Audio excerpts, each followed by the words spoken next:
हज सुविधा ऐप जो है, हमने इसको इम्प्रोवाइज भी किया है। इससे कई चीजें का समाधान हुआ है, लेकिन चर्चा समाधान का नहीं होता है।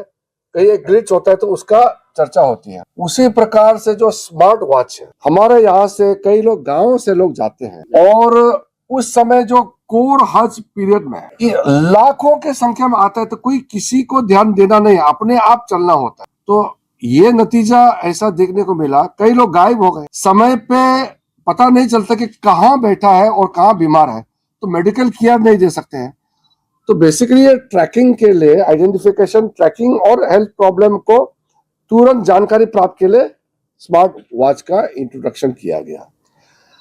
हमारे नॉलेज में सबसे पहले एक केस आया जिसमें एक एजेड वाला, उनको पढ़ना लिखना नहीं आते थे, उनको किसी ने रिकॉर्ड करके बता दिया कि ये हज जो हमको स्मार्ट वॉच दिया है ये काम नहीं आया क्योंकि मैं अपने परिवार बाकी लोगों से दूर हो गया हूं।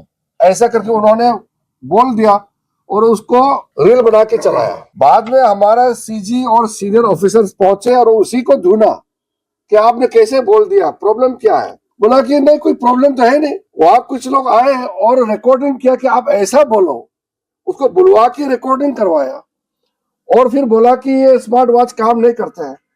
अगर आप टाइमली चार्ज नहीं करोगे, 24 घंटे का उसका लाइफ स्पैन होता है, चार्ज नहीं करोगे तो काम नहीं करेंगे। मोबाइल फोन भी चार्ज नहीं करोगे तो काम नहीं करेंगे।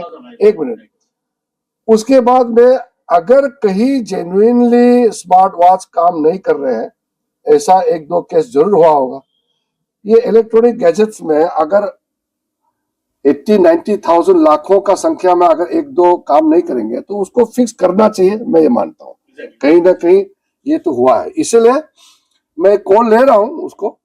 स्मार्ट वॉच के जगह में और नया सिस्टम आ सकते हैं। देखो, सिस्टम तो जैसे परिस्थिति है उससे उसी हिसाब से लाते हैं। इससे बढ़िया सिस्टम हम लाएंगे तो हम तो खुशी होंगे। आप लोग भी बताइए, इससे अच्छा सिस्टम है तो आपसे भी हम सुझाव मांगते हैं। सुझाव तो आप लोग बाद में, अभी नहीं, ये तो प्रेस वार्ता है, यहाँ सुझाव नहीं है। यहाँ आपने सवाल पूछा इसलिए मैं बोल रहा हूँ। लेकिन टेक्नोलॉजी के माध्यम से हर प्रॉब्लम को सुलझाया जा सकता है। लेकिन आपने जो बोला सही है, मेरे संज्ञान में आया, हमने नोट किया, सॉल्यूशन भी किया। मैंने पहले भी बताया, एक बाथरूम ब्लॉक हो गया करके दिखाया, वो 1 घंटे में ऑफिसर लोग कंप्लेन करके उसका सॉल्यूशन भी हो गया।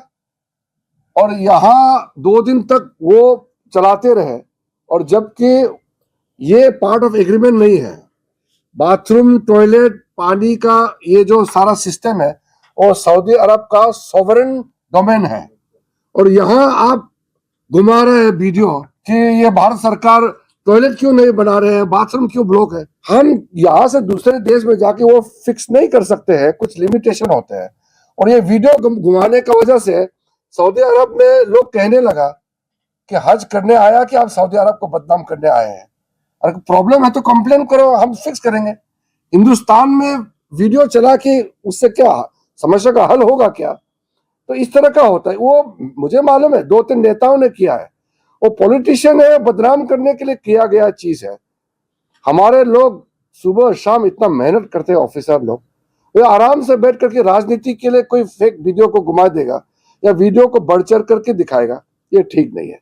और एक वीडियो से पूरा शानदार हज को बदनाम नहीं करना चाहिए, ये मेरा पॉइंट है। लेकिन कोई समस्या, प्रॉब्लम से हम दूर नहीं भागते हैं। मेरे सामने में आया, मैंने तुरंत सेक्रेटरी साहब को बोला कि ये अहमदाबाद में मुद्दा आए हैं कि कश्मीर लद्दाख साइड में जो जा रहे हैं उसको 4 केजी से ज्यादा एक्स्ट्रा लोड नहीं लेने दिया जा रहा है, इसलिए डाइवर्ट कर रहे हैं। तो बाद में पता चला ये तो हमारा पॉलिसी नहीं है। श्रीनगर का जो लैंडिंग स्ट्रिप है उसमें कुछ इश्यू आए थे, तो सबका लगेज को टेक्निकल ग्राउंड में, एयर सेफ्टी का मामला है तो इसके लिए वहां लिमिटेशन किया गया है। बाद में बताया गया, हमारा ऑफिसर लोगों ने इसका क्लैरिफिकेशन दिया और ठीक हो गया। मेरा कहना यह कि हमारा गलती से कुछ होता है तो हम जिम्मेदारी लेंगे, उसको सुधार देंगे। और अगर मिसकम्युनिकेशन से या कोई फेक नैरेटिव होता है तो उसका भी क्लैरिफिकेशन होना जरूरी है, क्योंकि गलत न्यूज से अच्छा काम का बदनाम नहीं होना। बस हमने सीरियसली नोट लिया।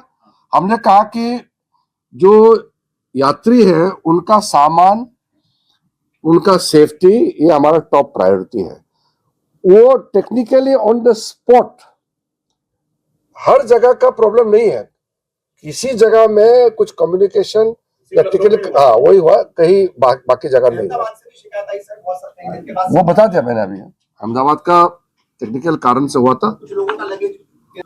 वो आगे जा करके हम इंफॉर्मेशन में कोई लैप्स ना हो तो एआई वाला जो उसमें civil aviation, ministry of external affairs और हमारा मिनिस्ट्री ऑफ माइनॉरिटी अफेयर्स का सीमलेस कोऑर्डिनेशन के लिए एआई का उपयोग अच्छी तरह से होने वाला है 2027 हज में। हज वालों ने शिकायत की कि हमारा सामान चोरी हो गया। हाँ वही ना, इतना हज अच्छा होने के बाद लास्ट में एक गलती होता है तो उससे दुखी होता है, तो मुझे तकलीफ होता है उससे, इसलिए उसका हमने सीरियस ये करेंगे और आगे भी हम उसका भी जायजा और भी लेंगे। हम ये खत्म हो गया ऐसा नहीं है। आपका ऑब्जर्वेशन का हमने सीरियसली नोट कर लिया है और ये हम गंभीरता से इस बात को लेता है। कोई ऑफिसर ऐसे पाया गया तो उसका हम लोग कार्रवाई करेंगे, लेकिन इस बार ऐसा शिकायत मेरे पास डायरेक्टली नहीं आया। आप कभी सुना नहीं होगा कि जून के महीने में हमने अगले साल का हज तैयारी की है, तो ये कारण ही है कि हम सबसे प्राइम जगह, जैसे इस बार भी मीना में हमारा लोकेशन है और मदीना में वो सर्कुलर फेरिफेरल रोड से बाहर एक भी हमारा एकोमोडेशन नहीं, सब अंदर में, क्योंकि हर दिन आना पड़ता है।